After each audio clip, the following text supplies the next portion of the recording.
আসসালামু আলাইকুম গাইস। আজ আমি আপনাদেরকে একটি সেটিং দেখাবো যে আমরা যারা ওয়াইফাই ইউজার আছি তাদের জন্য এটি খুবই গুরুত্বপূর্ণ।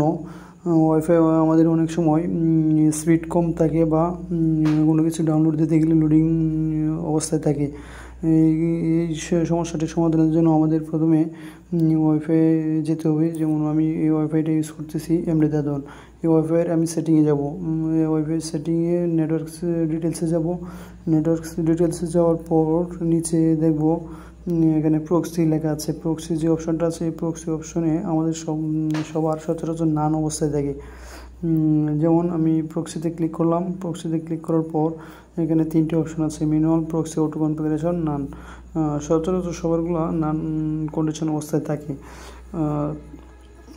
এই প্রক্সি অটো কনফিগারেশন যে অপশনটা আছে আমি সেই অপশনটাতে ক্লিক করব এবং সেটি দিয়ে রাখবো।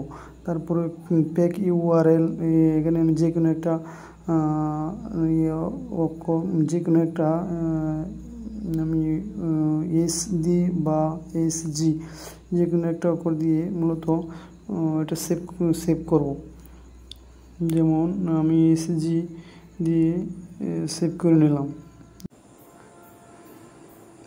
দেখেন আমার ওয়াইফাইয়ের স্পিডটি আনুপাতিক আগের চেয়ে অনেকটা বেড়ে গেছে। আগে ছিল এক দাগ, এখন দুই দাগে চলে এসেছে। সো এইভাবে আমরা আমাদের ওয়াইফাইয়ের স্পিডটা বাড়াতে পারবো।